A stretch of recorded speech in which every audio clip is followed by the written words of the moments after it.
सेवा भारती मातृछाया संस्था कोटा रायपुर में आज हमने एक बहुत ही महत्वपूर्ण और एक अच्छा पल बिताया है।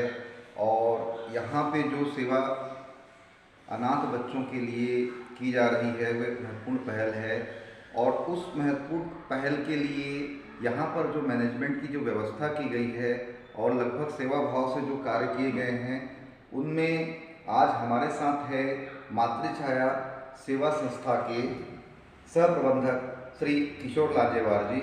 किशोर लांजेवार जी, आप अपना परिचय आप ये बताएं सर कि सबसे पहले आपने जब शुरुआत किया तो वो कौन सी तिथि थी और आपको यहाँ के संस्था से जुड़ने के लिए कैसे प्रेरित हुए आप? मैंने 2020 में रिटायर हो गया था जी। उसके बाद फिर मैं घर में ही था जी। एक दिन श्री सुधाकर कोडापुर मिले मेरे को। उन्होंने बोले क्या कर रहा है, उनसे परिचय था। हाँ। उन्होंने पूछा क्या कर रहा है तो मैंने बोला नहीं अभी खाली हूँ, कुछ नहीं करूँ, घर ही में हूँ करके। तो बोले हमारी संस्था में एक बार आके देखो। तो उनके आग्रह पर मैं एक दिन आके देखा तो यहाँ पे जैसे जो बच्चे थे उनको देख के मेरा हृदय परिवर्तन हो गया। ऐसे लगा कि जैसे अरे सही में ये क्या है और ऐसे समाज में होता है क्या। मेरे को कल्पना भी नहीं थी कि लोग अपने बच्चे के खुद के बच्चे को छोड़ देते हैं ऐसे ही करके। तो उनके आग्रह से मैं यहाँ आके देखा तो मुझे अच्छा लगा। तो उस दिन से मैं फिर दूसरे दिन से यहाँ रेगुलर काका के साथ आने लगा मैं यहाँ पे। आने लगे। सर आप ये बताइएगा कि आप जब यहाँ पर जुड़े और आप यहाँ पे अपनी सेवाएं देने लगे तो जब आप यहाँ पर जो बच्चे आते हैं आप उनको सेवा भाव को देखते हैं और उसके साथ आप जो सेवाएं दे रहे हैं तो जो चीज़ें बच्चों की आंखों में होती है कि हाँ उनके माता पिता नहीं हैं, तो जो मैनेजमेंट की जो कार्य है होते हैं यहाँ पे उसको किस प्रकार से आप संचालित करते हो, यहाँ के कार्यों के बारे में थोड़ा जानकारी दीजिएगा। एक तो क्या है बच्चे लोग को अरे माँ बाप का भूख रहता है ना, तो वो अपने को देख के ऐसे लगता है कि अरे सही में ये इनको माँ बाप की ज़रूरत है, इनकी सेवा की ज़रूरत है। तो उसके हिसाब से यहाँ पे जो भी है कार्य होता है उनके अनुसार ही होता है ना। और उसके बाद जैसे बच्चे को स्कूल जाना, उनका मैनेजमेंट करना, जैसे कोई बच्चा बीमार है तो उनका ट्रीटमेंट हो रहा है कि नहीं, क्या बच्चे लोग का टीकाकरण हो रहा है कि नहीं, ये सब मैं यहाँ पे देखता हूँ। यानी कि शिक्षा से लेकर स्वास्थ्य से लेकर हर चीज़ तक का आप प्रबंधन देखते हैं। आपसे जानना चाहेंगे सर कि जो बच्चे यहाँ पर आते हैं और उनको स्कूली शिक्षा जब दी जाती है तो उसको किस प्रकार से आप लोग मैनेज करते हैं कि उन्हें पढ़ाया जाए? हम लोग समाज वाले जो अपने संस्था में आते हैं उनसे बात करते हैं, उनसे बोलते हैं कि भाई ये बच्चे जो अपने अभी वर्तमान में भी 4 बच्चे स्कूल जा रहे हैं तो 4 बच्चों को ऑटो का किराया लगता है, आने की फीस लगती है। तो कुछ ऐसे माता पिता लोग आते हैं जो संस्था में विजिट के लिए, उन लोग से खर्चा अपन बोल के दिलवा देते हैं कि कोई एक बच्चे का लेता है, कोई 2 बच्चे का लेता है। इस प्रकार ये संस्था का कार्य सुचारू रूप से चलता है। हाँ सर, हमने ये भी यहाँ पर देखा है कि यहाँ पर भी एक छोटा सा स्कूल का एक रूम बनाया गया है, जैसे कुछ छोटे बच्चे होते हैं उनके लिए, वो किस उद्देश्य से बनाया गया है? क्या है बाकी बच्चे जो यहाँ रहते हैं और जो स्कूल जाते हैं तो बाकी छोटे बच्चे दिन भर एक साथ रहते हैं, उनको भी लगता है कि हम भी स्कूल जाइए, इनको ले जा रहे हैं हमको क्यों नहीं ले जा रहे हैं। तो उनको भी शिक्षा देना जरूरी है कि उनके माँ बाप नहीं है तो कौन उनको बताएगा कि ये क्या है हो रहा है, ये क्या चीज़ है, इसको किसको दादा बोलते हैं, किसको मामा बोलते हैं। वो हम लोग यहाँ पे छोटे बच्चे को जो स्कूल है उसमें अपन सिखाते हैं। इसमें कुछ लोग आके अपनी सेवा भाव से भी सिखाते हैं, बच्चे को पढ़ाते हैं, कुछ सांस्कृतिक कार्यक्रम कराते हैं, बच्चे को गाना वगैरह से सिखाते हैं। ये सेवा भाव से ही चलता है सब चीज़, इसलिए इसको छोटा स्कूल ये बनाया गया है। और संडे के दिन सभी बच्चे यहाँ आके पढ़ते हैं, उनका होमवर्क रहता है, जो स्कूल जाते हैं उनका होमवर्क किया जाता है। यहाँ पर कितने साल से बच्चों को प्रवेश दिया जाता है और कब तक यहाँ पे रखा जाता है? यहाँ 1 दिन से बच्चे आ सकते हैं ने जो हाँ, हाँ। अनाथ हो गए हैं, जिनको छोड़ दिया गया है, वो एक दिन से आ सकते हैं और 6 साल तक यहाँ रखते हैं। 6 साल के बाद उन बच्चे को अपन मानव के इसमें भेज देते हैं, वहाँ ने बालक अलग रखते हैं, बालिका का अलग रखा जाता रखा है। जाता देखो सर, एक चीज़ हम और जानना चाहेंगे कि यहाँ पर जैसे कि आपकी संस्था का जो नियम है कि भाई जो अनाथ बच्चे हैं, अगर कोई माता पिता इनको गोद लेना चाहते हैं, उनका लालन पालन करना चाहते हैं, तो उसकी क्या प्रक्रिया होती है? इसमें क्या है, पहले 2015 के पहले यहाँ से ही गोद दे दिया जाता था। अच्छा। तो 2015 के बाद जे एक्ट आया है, उसके अनुसार है ये ऑल इंडिया रजिस्ट्रेशन होता है, उस रजिस्ट्रेशन के अंदर प्रक्रिया होती है, उसको आपको फॉर्म फिलअप करना पड़ता है, ऑनलाइन ही होता है। उसके बाद फिर आपको मिलता है। अभी जैसे वर्तमान में आज आप रजिस्ट्रेशन किए तो छोटे बच्चे जा रहे हैं 0 से 6 साल तक, वो 3 साल तक के बाद ही आपका नंबर आता है, इतना वेटिंग है। अच्छा। यहाँ वर्तमान में यानी लगभग 3 हाँ। साल की प्रक्रिया में समय लग जाता है। हाँ।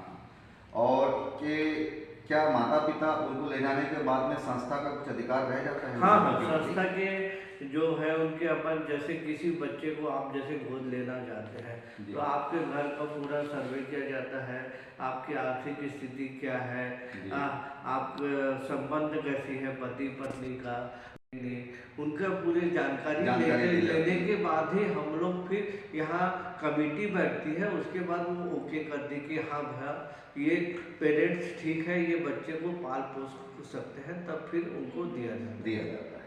सर, अब तक यहाँ पर कितने बच्चों को प्रवेश दिया गया है और लगभग कितने बच्चों को माता पिता को सौंपा गया होगा? अभी तक 2006 से 156 बालक और 193 बालिका, टोटल 339 बच्चे यहाँ से संस्था से गोद ले लिए गए हैं। और अभी लगभग कितने बच्चों का? अभी वर्तमान में 6 बालक है और 12 बालिका है, 18 लोग हैं यहाँ पे।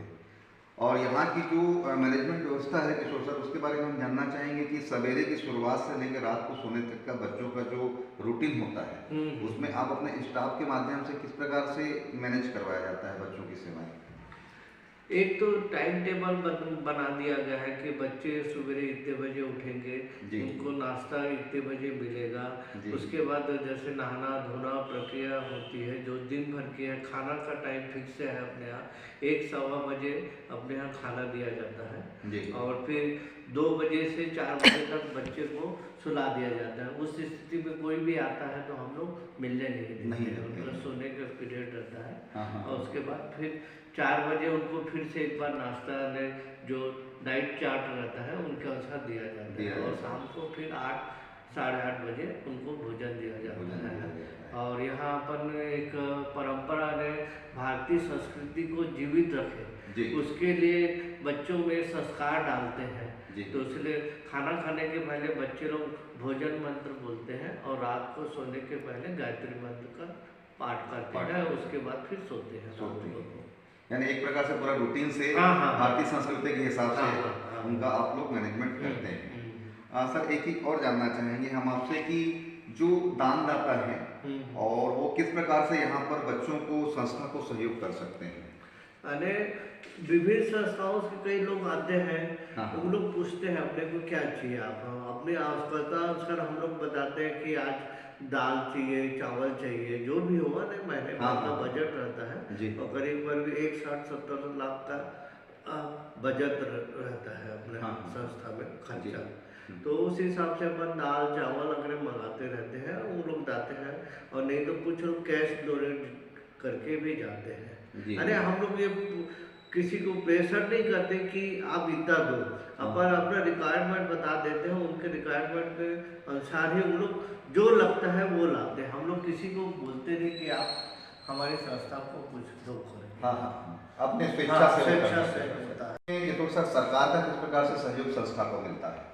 सरकार से अगर गवर्नमेंट तरफ से 14 लाख रुपया पर ईयर मिलता है, परंतु हम लोग का मेन मकसद है कि समाज को जागृत करना, समाज के लोग को जोड़ के रखना, इसलिए हम लोग 14 लाख रुपए गवर्नमेंट तरफ से नहीं लगते, तो समाज के लोग ही आके देते हैं। उनको जागृत करना रहता है कि भाई देखो ये बच्चे हैं, इनको क्या कार्य है, इसको कैसे किया जाए, इनका लालन पोषण, आप भी एक सहभागी बनो जी। और उनका लालन पोषण करो। करो जी जी। अरे ऐसे बच्चे, अरे कोई लोग समाज में मत छोड़ के जाए, जी, क्यों जी। छोड़ के जा रहे हैं, उनका कारण क्या है? कारण क्या है? हैं? बिल्कुल। भाई हम तो ये सोचते हैं कि संस्था ही बंद हो जाए, कोई बच्चे यहाँ मत आए। बहुत सुंदर विचार सर आपके। किशोर सर, ये तो आपने बहुत अच्छी बात कही कि यहाँ ये संस्था, इस प्रकार की संस्था होनी ही नहीं चाहिए। हाँ, हाँ। क्योंकि जो बच्चे हैं वो माता पिता स्वयं लालन हाँ, पालन हाँ। कर ले तो बहुत अच्छा रहेगा। इसमें समाज को और सभी लोगों को आगे आना पड़ेगा। एक चीज़ और जानना चाहेंगे सर कि आप यहाँ पे लगभग काफ़ी समय से सेवाएं दे रहे हैं, तो बच्चों के साथ जो भी एक्टिविटीज़ होती है, आप उनके साथ घुलते मिलते हैं और उनको जब देखते हैं तो थोड़ा सा आप अपना अनुभव शेयर कीजिएगा, कैसा महसूस करते हैं आप? मैंने बच्चे लोग को देख के अपना बचपन भी याद आ जाता है। अपन ऐसे ही थे, जी, हैं? जी, जी। अपन मामा के यहाँ जाते थे, काका के यहाँ जाते थे, जी। तो बच्चे लोग बड़े प्यार के भूखे होते हैं। बराबर है। हैं? सबसे मकसद उनका प्यार ही है। उनका प्यार जीत लो तो सब कुछ आपको कुछ मिल है। जाएगा। सब, कोई टेंशन नहीं, कोई ब्लड प्रेशर नहीं, कोई शुगर नहीं। क्या बात, क्या बात। मेरा तो वही है कहना है। हाँ, हाँ, हाँ। नहीं, बहुत बहुत सही। सुंदर विचार बोले आपने सर। और एक जानकारी में अपन देना चाहेंगे सर कि ये जो संस्था है बहुत अच्छा कार्य कर रही है आप लोगों के माध्यम से, और आप लोगों ने अपना समय निकाला है इतने अच्छे सेवा देने के लिए। परिवार और संस्था के बीच में आप कैसे तालमेल बिठाते हैं सर? समय को लेकर के बताइएगा। अरे शुरू ये शुरू बहुत में बड़ी बात थोड़ा- होती है ये। नहीं, शुरू में तकलीफ हुई हाँ। कि क्या आदत हो गई थी घर में ही रहने की, जी। रिटायरमेंट के बाद। हाँ, हाँ। अब संस्था आने लगा था, वो घर पे भी याद आती थी, और फिर यहाँ आने लगा तो अब ऐसे ही लगने लगा कि संस्था ही मेरे लिए ठीक है, परिवार तो अपने आप चलते रहेगा। चलते रहेगा। तो ये समाज सेवा ही जरूरी है। बराबर है। समाज सेवा और परिवार सेवा दोनों को तालमेल बिठाकर आप अपने समय का मैनेजमेंट करते हैं, और ये बहुत बड़ी बात होती है कि एक व्यक्ति के लिए परिवार को भी संचालित करना और संस्था में इस प्रकार के बच्चों का, बुजुर्गों को सेवाएं देना, समाज सेवा करना ही अपने आप में एक बहुत बड़ी बात है। सर, दो चीज़ें हम आपसे जानना चाहेंगे कि संस्था को लगभग चलते 17 साल हो गए और इतने बच्चे यहाँ पर आए हैं, और ऐसे केसेस बहुत देखने को मिलते हैं, लगभग कई केसेस तो सामने आ भी नहीं पाते। तो ऐसे माता पिता जो इस प्रकार की घटनाओं को, दुर्घटनाओं को अंजाम देते हैं, ऐसे माता पिता के लिए आप क्या कहना चाहेंगे? जो इसमें यहाँ 3 प्रकार के बच्चे लोग आते हैं जी। एक तो जैसे रेलवे स्टेशन में घूम गए, हाँ। वो बच्चे आते हैं। जी। मान लो उनके अपन पुलिस में अपन रिपोर्ट करते हैं, जी। तो उनके माता पिता मान लो मिल जाते हैं। जी। तो पहले बुला के सुपुर्द करते हैं ना, जैसे हाँ। भाई आप क्यों छोड़ दिए या क्यों परित्याग कर दिए, हाँ। आपका क्या कारण है, जी। किस लिए। तो उनको हमें अपन चाहते हैं कि आप अपने बच्चे को खुद रखें। भाई पैदा किए हैं तो क्यों नहीं रखना बराबर चाहते, या है। मान लो घूम गया है, हाँ। तो उनको अपन सुपुर्द कर देते हैं। जी। एक मकसद यही रहता ये है अपने रहता है। माने भाई अपने माता पिता के पास रहे, बच्चे का लालन पालन होता बहुत अच्छा है। जी, बिल्कुल बिल्कुल। और सर, एक चीज और हम आपसे अभी जानना- तक अपन बच्चे लोग ने तो जैसे हाँ। 39 बालक हाँ। और 38 बालिका और टोटल 77 बच्चे को जैविक जो ओरिजिनल माता पिता है, हाँ। उनको अपन सौंप आप दिए सौंप हैं। चुके हैं, जिनको मिले हैं गुमशुदा वाले। हाँ, जी, गुमशुदा जी, वाले। जी, जी। जो चीज़ें हैं समाज में सामने आती इस प्रकार की बातें कि बच्चा यहाँ पर मिला और ये जो सारी चीज़ें प्रक्रिया होती है, तो सर हम एक चीज़ और जानना चाहेंगे कि ऐसे छोटे बच्चों के लिए आप समाज से और जो भी सक्षम हैं ऐसे समाज के लोगों से आप क्या अपील करना चाहेंगे कि वो किस प्रकार से इन बच्चों के लिए सहयोग कर सकते हैं, और साथ ही साथ आप समाज में क्या संदेश देना चाहते हैं कि ये जो संस्था है वो किस उद्देश्य को लेकर कार्य कर रही है और आगे कैसे आना चाहिए लोगों को? मेरा तो मकसद यही है, जैसे अपन अपना बर्थडे मनाते हैं, हाँ जी। तो बाकी जो पेरेंट्स हैं हाँ। वो इन बच्चों के साथ यहाँ आके मनाए ना, हाँ। बड़े होटलों में जाके यानी बहुत पार्टी सुंदर। लुटा दे। जी, जी, अरे, जी। लुटाने का तो मकसद नहीं है, वहाँ जाके ज़्यादा खर्चा मत खर्चा करें, वो मत करें। बच्चों के साथ यहाँ जुड़े तो उनके मन में आएगा, बच्चे लोग को भी एक भारतीय संस्कृति जागृत होगी। अरे देखो ये बच्चे हैं, अपन कितना पैसा है, अपन आज की स्थिति में कितने अच्छे हैं, ये बच्चे को देखो। बिल्कुल बिल्कुल बहुत अच्छी बात। सर, इसमें क्या देखा जा सकता है? पुण्य तो नहीं बोलूंगा, अरे सेवा भाव ही सेवा भाव। बोलूंगा। पुण्य तो क्या है, नहीं। कर्म योगी बोलते हैं इसे। कर्म योगी कर्म बोला योगी। जाए, कर्म करते रहो, फल की इच्छा फल की बस इच्छा। बस मत बस। करो। सर, हर व्यक्ति समाज में आगे आए ऐसे समाज सेवा के लिए, तो हम आपसे चाहेंगे कि एक दो शब्द आपके द्वारा कि समाज का हर व्यक्ति समाज सेवा करे, चाहे वो अनाथ बच्चों का हो, बुजुर्गों का हो, महिलाओं का हो या अन्य किसी भी क्षेत्र में हो। थोड़ा सा संदेश आप बताएंगे। समाज के सभी लोगों को यही बोलूँगा कि भाई आप जो भी हो, अपने सर्विस लाइफ में नहीं काम किए हो, उसके रिटायरमेंट के बाद आपको देव भक्ति करना चाहिए, भगवान की पूजा करनी चाहिए, किसी समाज से जुड़ के सामाजिक कार्य करना चाहिए, और जिससे अन्य समाज के छोटे बच्चे हैं उनको आपसे प्रेरणा मिली कि मेरे दादा ने ये किए, मेरे परदादा ने ये काम किए, मैं भी करूँ। यही शिक्षा देना चाहूँगा समाज को, बोलूँगा मैं। बिल्कुल, बहुत बहुत धन्यवाद किशोर सर, आपने बहुत अच्छा समाज को संदेश दिया और यहाँ के बारे में विस्तृत जानकारी दी। आप एक बहुत अच्छा कार्य कर रहे हैं।